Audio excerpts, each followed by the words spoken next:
would love to know, when did you start playing music? Well, I started singing basically as soon as I could talk. We have, videos of me when I was like, 5, just immediately like performing for the old school video cameras that my parents had back then. um, but then my parents both sang and played guitar. There was a lot of music in my house growing up, so it was a very natural thing for me to just slowly want to do the same thing. They were always sitting around the living room singing old folk songs and doing harmonies and playing guitars, and I wanted to do it too. So, like I tried to pick up the guitar when I was about 10 or 11 the first time, and I got a bunch of blisters and got frustrated and put it back down. And then I picked it back up when I was about 14, 15 and stuck with it that time. So really, I've been writing songs and singing and playing guitar since, yeah, about 15. And although it took me until about 7 years ago, maybe 8 years ago now, I should actually do the math, until I like quit my job and I just decided I needed to do music full time because I'd been trying my whole life to not do it because I didn't feel like it was a real job, but every day that's all I wanted to do. And so I thought, okay, life is short. I have to do this. Yeah, that's awesome. Yeah. Yeah, so what motivates you and who inspires you to write and play music? Oh, I mean, so many things. You know, Early on, it was a lot of, when I was in high school, it was the late 90s, and it was a lot of that Lilith Fair era of music. If people like Sarah McLachlan and Alanis Morissette and Jewel, if you've heard of any of these people, way before your time. But it was this really great era of strong women singer-songwriters on the radio, and that really helped give me the initial push to be like, I could do this too. That was it initially, but then I started going back and being influenced by my parents' music from the 60s and 70s, like the great artists like Emmylou Harris and Linda Ronstadt and Dolly Parton, Bonnie Raitt, most of whom are all still making great music today, except for Linda Ronstadt because she's lost her voice to Parkinson's. And then, there's plenty of artists right now who influence me, like Brandy Carlisle and just some fantastic songwriters out there. And day to day, it always just depends. I will say that during this quarantine, I thought I would have all this, I have all this time to write songs. And it's weird when you're not interacting with the world in the same way. It's hard to find the same inspiration. Like I find myself just writing a bunch of songs about the crazy things going on in my head while I am stuck in the house all the time. Because really, it is those interactions with the world, like hearing stories on the road or meeting someone at a show who tells you something inspirational. You never know where a song inspiration is going to come from. But I do find it's a little harder to come by these days, which is unfortunate since I have so much time on my hands. Yeah, and there are so many like different types of music, then they're all really good, and it's Mm-hmm. according to opinion. Yeah, I've always been drawn to more kind of country, folk, blues, kind of rootsy music. But I like a lot of different types of music. And yeah, certain people are drawn to a certain type of music. Um, I find my voice just kind of fits within a more country kind of style. But yeah, the sky's the limit as to what you can create. Exactly, yes. So how do you feel? Like, can you describe your emotions as you play music? Oh, it that again varies day to day. Sometimes I am so in a song and I feel every word and I'm looking out at the audience and I'm seeing their responses and you can see it, on their faces that they get where you are and what you're doing. Um, that's the greatest thing, and that's the thing that I miss the most of these times is not getting to perform for an audience and get to like have that interaction where you play a song that you've written and they understand it and they have similar experiences and they can it's just this this back and forth that you just can't get on the internet, unfortunately. So I do really, really miss that. That just it definitely it feeds my soul in a way that I'm missing a lot these days. Yeah. And also, could you describe your music? So you said you thought your voice fit into more country and folk and blues. Is that how you would just describe your music? Yeah, it's essentially singer-songwriter type of music. I write on an acoustic guitar, but then I take it to a band, and a lot of times we add a little bit of a country edge, or a little bit of a rock edge, or a little bit of a blues, and yeah, it kind of varies from song to song, but it all sort of fits in this new category called Americana that they're using to basically describe music that isn't quite country. It doesn't fit on country radio, but it has just elements of all of these different rootsy styles. Uh, so yeah, Americana is the best way to describe it, although a lot of people don't know what Americana means exactly. Yeah, so a little bit of country in there and just different things. Yeah. Yeah, that's cool. So, can you give me a brief timeline of your life? Okay, sure. I was born in Los Angeles. My mom is from LA, and my parents moved out there when they were first married and had me and my sister. But we moved to Florida when I was only about 2. My sister was barely a newborn, and I was about 2. And we moved to Florida, and then I grew up in Florida. So I was in Central Florida, outside of Orlando, for you know all the way through the end of high school. That's where I lived, and then I went to Gainesville, Florida, to go to the University of Florida after high school. I studied journalism, actually. And so I worked in newspapers for a few years after a college. But again, it was one of these things where I was playing in coffee shops and bars on the weekends. And even though I loved journalism, I love writing. I love all kinds of writing, whether it's songwriting or writing stories or essays or anything. So I was a journalist by day, and then a songwriter and a singer on the weekends or at night. And then finally, my parents were moving back to California because my mom inherited a house out there, and I decided to follow them and try to focus more on music. So that was I was what, 24 ish, I think, by the time I packed up and moved to California. So then I was out there for about 11 years, and I just this past December moved to Nashville. So now I'm in Nashville, and I've been wanting to live here for so long. And unfortunately, about 3 months after I got here, the world shut down.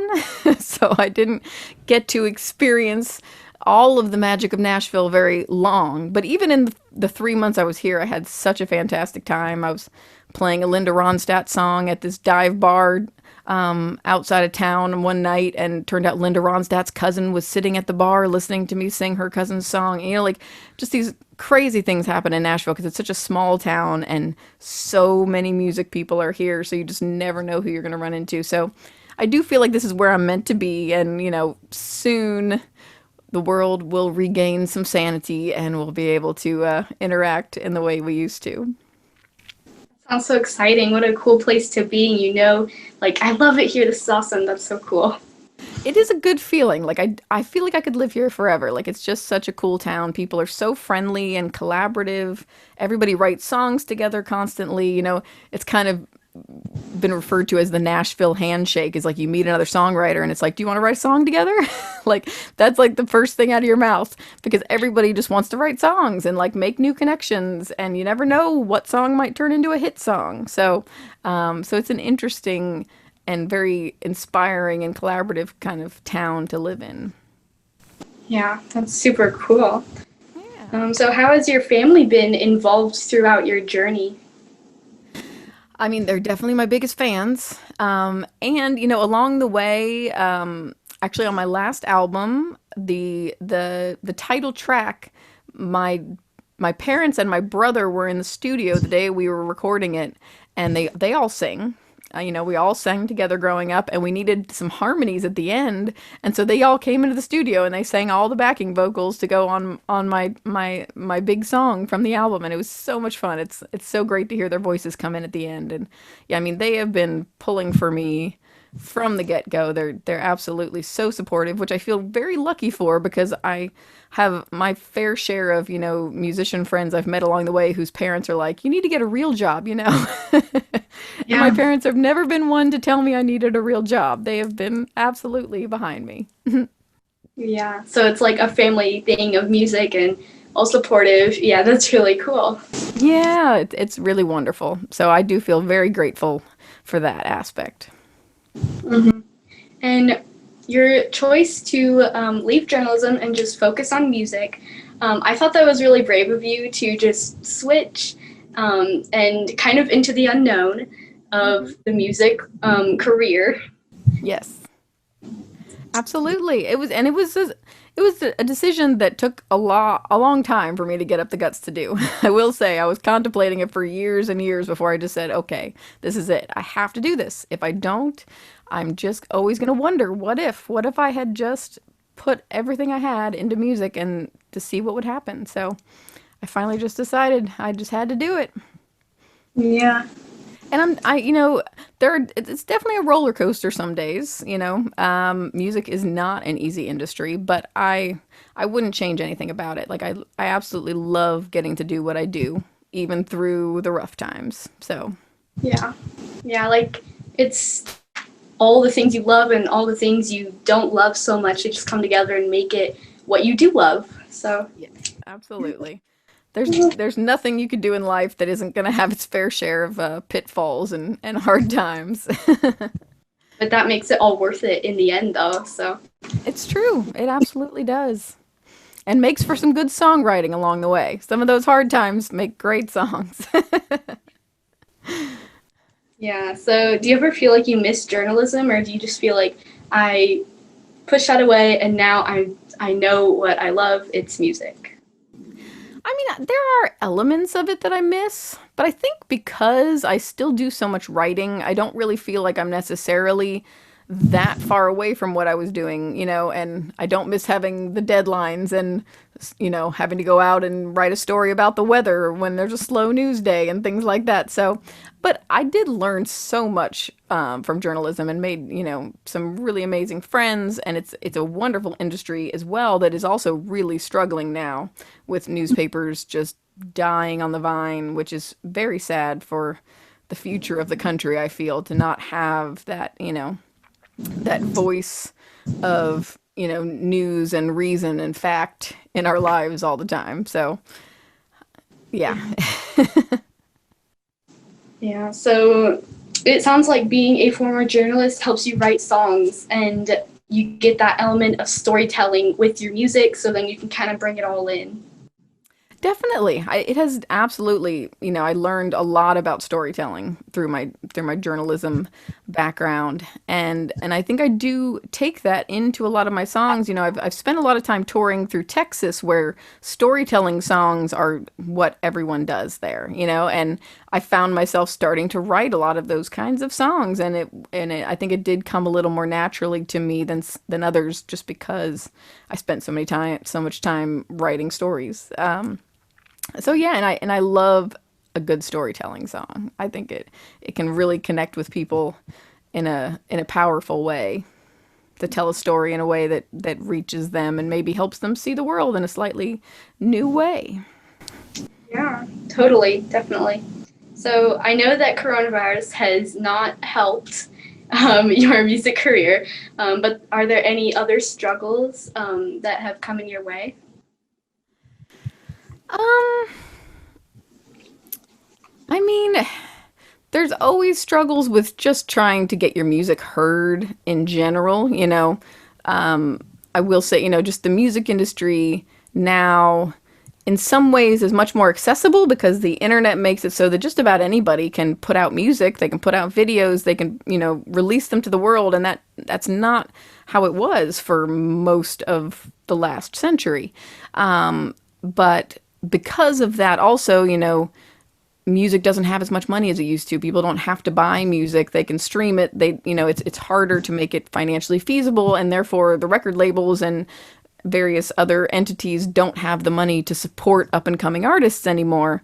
So now it has become a very much a DIY sort of industry. And so sometimes, getting heard amongst the thousands of other artists trying to do the same thing can be really difficult. But it is a matter of, I think, just staying authentic and working hard, and like I did for 7 years, of just staying on the road and just playing shows as often as I could. I was just always traveling, always playing shows.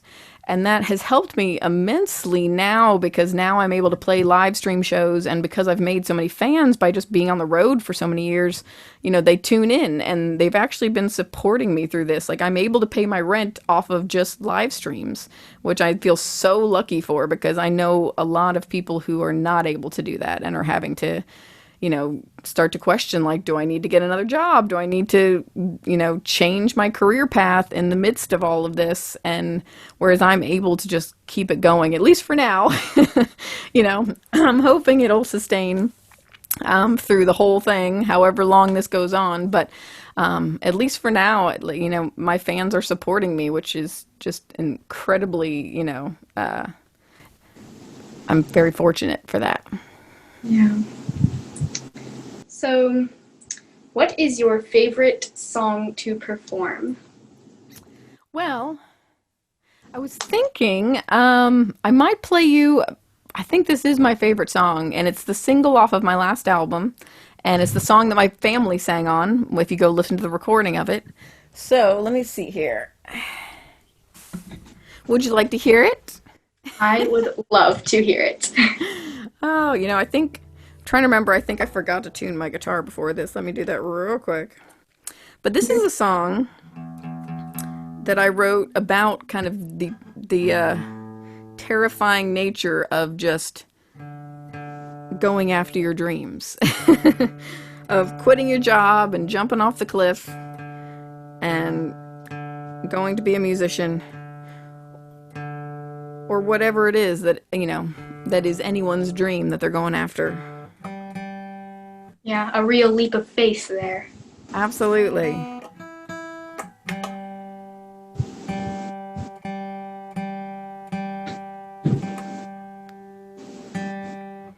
And I decided, since I was living on the West Coast, when I was thinking about this, I wrote this on a New Year's Eve, looking at the next year and thinking about all of the ups and downs of the music.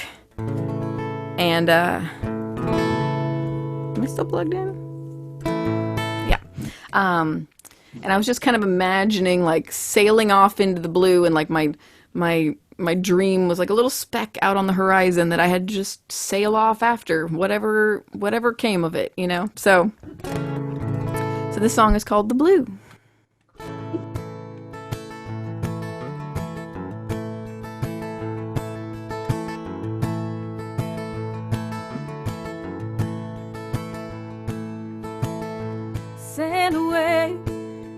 Sail away into the blue.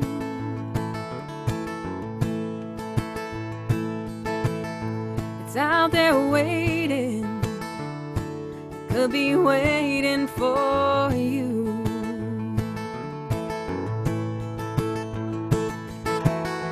You're only scared of the things that you can see.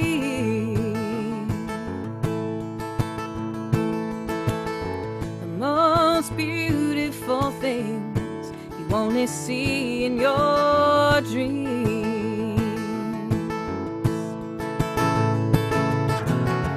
It's all a mystery, an untold story, a blank page waiting for a line, a metronome just marking time. Now you stand right at the edge, where you're going, where you've been.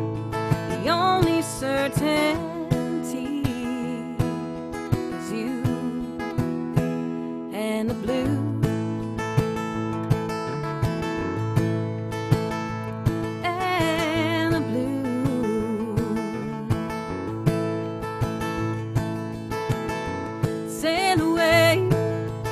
sail away till you can see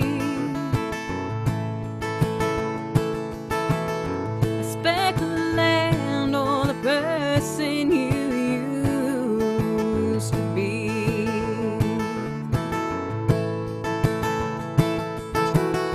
A place where you can't hear what they all say,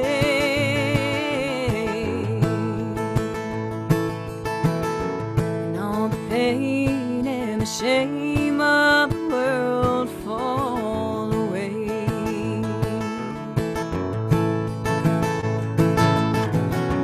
It's all a mystery and untold story, a blank page waiting for the line, a metronome just marking time. Now you stand right at the edge, where you're going, where you've been. The only certainty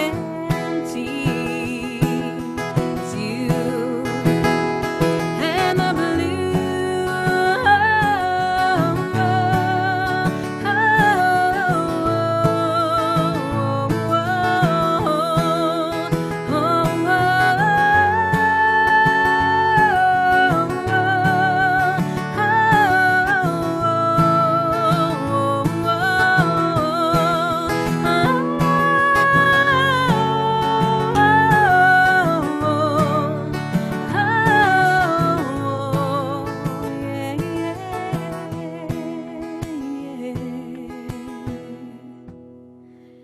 And the blue, and the blue.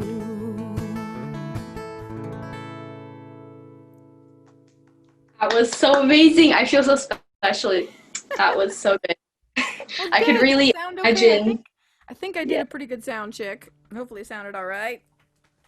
Super great. Yeah, I could really imagine like the message of just the blue and your dreams right there. Just reach out and grab it. I know. You just got to do it. You got to go after whatever it is that your heart is calling for, because, you only get one chance at this, and you got Yeah. to do it. And if you don't, then like you said, you'll just keep asking, what if? What if I had done that? And then you might miss something that you wonder if you would even want, you know? I know. Absolutely. I know. So go after those dreams. That's what that Yeah. song is trying to tell everybody. Yeah, so it sounds like you get your inspiration from like experiences. And is so how does your creative process look like? Well, it sometimes varies. Usually, I sit down with at least like some idea of a song, like a line, or, at least a vague idea of like, okay, I want to write a song about this. And I do usually at least sit there and try to come up with like, what's the main line of the song, like sail away into the blue. Like that's what I started with that song. And then I just usually sit there and I start strumming the guitar and just kind of try to be like, okay, what is this song going to feel like? How is it going to sort of sound? And then I just start writing to fit that mood and to fit that theme and that idea. Yeah. Although it can vary sometimes, I've been doing a lot more co-writing since I moved to Nashville, which I had not done very much. Like in LA, people don't do as much co-writing, and in Nashville, everybody does it. It's insane. Some people have, 10 co-writing appointments every week. They've got like 3 stacked in a day. They'll like write from 8 to 11 with one person, and then from 1 to 4, and then from like 6 to 9 with another person, like just all day writing songs. And I'm not good at that. But some people do. They just crank them out, 3 songs a day. Here we go. I feel like I think too much about the songs to be able to crank them out in 3 hours. Sometimes I'll spend 3 hours on like 2 lines. But so with the co-writing process, it varies. And I've been mostly writing with this great songwriter who's a good friend of mine named Caitlin Cannon. And usually when we write, we'll just start writing words first, and then we kind of fit the melody and the chords to the words, because she's such a great lyricist. So a lot of times we start writing the words first, and But it really just depends on the song and the idea and where it takes you. And you hope that you end up in a place that you like and it's a song that you can share with everybody. Yeah. Yeah, I liked how you said you want to feel a certain way, not necessarily sound, because music can really goes through your ears and it can reach your heart, really. Oh, And that's what, yeah. I mean, that's ideally what you hope it'll do, you know? And because I don't know, the, the power of a song is something that the longer I write songs, the more I understand it. You know, I feel like when I first started writing songs, I would sit down and I would just write something. I'd be like, that's pretty good. And I would just sing it, you know, and I didn't think that hard about it. And then the longer you study, like, what makes a good song and like, why does this song like hit you so hard? And like that, now I'm chasing that all the time that I can't just sit down and just write a bunch of words and be good with it because I want it to be amazing. I want it to be something that sticks with people and that they're gonna, and just have stuck in their head and that's gonna, bring up emotions, make them cry, make them laugh, make them smile, because the songs have absolutely great potential to do that. So, yeah, yeah, a lot of songs can really just grab you and hold you. absolutely. Yeah, and they should, you know? Yeah, so how do you measure your success in your music career? Oh, geez. Yeah, that changes day to day as well. Because I feel like I have had a decent level of success. I'm able to support myself making music, which at the end of the day is all I've ever wanted to do. The fact that I can pay rent and, sustain my life playing music is amazing. I mean, would I like to also be able to like buy a house and maybe have a family one day and support them too? Yeah, like it's funny. You reach these milestones and then you go, well, but wait, but what if I got a little bit farther? Like you're always reaching. So, there's some days where I feel like I haven't gotten anywhere. And then there's other days that something great will happen and I'll be like, yes, this is amazing that I'm doing exactly where I should be. So it really, really varies.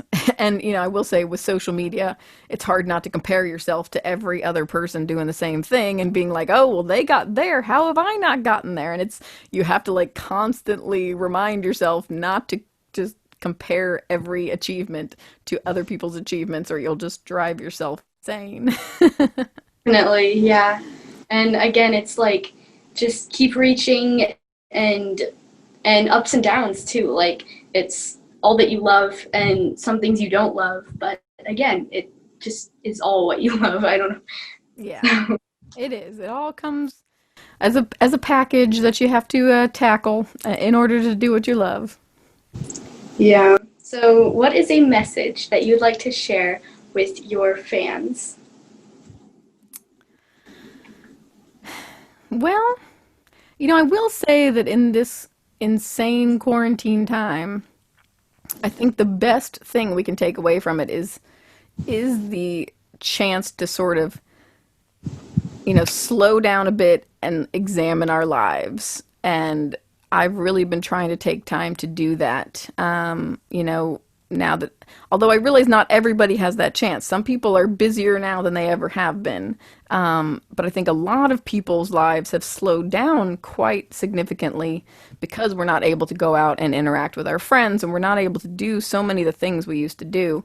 But that's a great opportunity to just sit with yourself and really figure out what you want your life to look like and what your priorities are going to be and the kind of person you want to be. And I've really been trying to take advantage of this time to look at myself and learn something new about myself and hopefully we'll all come out the other side of this better, kinder, braver people. Yeah. Yeah, and it's something that we've all gone through together. So no one's alone in it. Like literally the whole entire world is together. So, I know. We're living history right now. yeah. We're going to be talking about this forever. I mean, those of us who went through it, I mean, it's incredible. It's terrible, but also, I mean, yeah, we're never going to forget this. So we got to find ways to make the most of it and learn something from it. And like really preserve it once you find yourself, hold on to that so that you can really be your true you. Absolutely. I know. I mean, that's the lifelong struggle. It's amazing how, even at 38, how old am I now? Like I'm still learning who I am. Like it's a constant process throughout your whole life and but having this extra time to really sit down and like slow down, not just be running, running, running, and it's a pretty invaluable gift in a way. Definitely. Yeah, it's like this whole virus made the world stop, and it made the world come together even though we still need to social distance. And so Yeah. it's kind of ironic and amazing Yeah. and terrible, and it's all these things, but we're just going to try to get the most out of it that we can. Absolutely. It's so many things. Um, so my last question to top it off is, do you sing in the shower? Not really. There have been times I've sung in the shower. I think it's partly that, I sing kind of loud and I don't necessarily want to subject the other people in the house to me singing in the shower, but I will say the acoustics in a bathroom are amazing. And so I have done Yep. some singing in a bathroom, but I'm not the kind of person that actually like sings in the shower like on a regular basis. I'm not sure why exactly. I guess I should start. Maybe I get do them sing in the vocal car. cords warmed up in the morning. Exactly, I know. Get all that like warm air humidifying your vocal cords and get warmed up. It's not a bad thing. Yeah. Totally. Okay, well, thank you so much for allowing me to interview you. It's been such a blast. Oh, Um, good. and I hope you've enjoyed it too. I have. It's been so good to chat with you and such good questions. Like, yeah, you did such a great job. Okay. All right. Well, thanks for having me, and I hope everything goes well, and I hope you make it through the quarantine a better, braver, kinder person. You too. I think you're starting off pretty darn good, so I don't think you have very far to go. All right. Well, thanks. Have a great rest of your day. You too. Thank you Okay. again.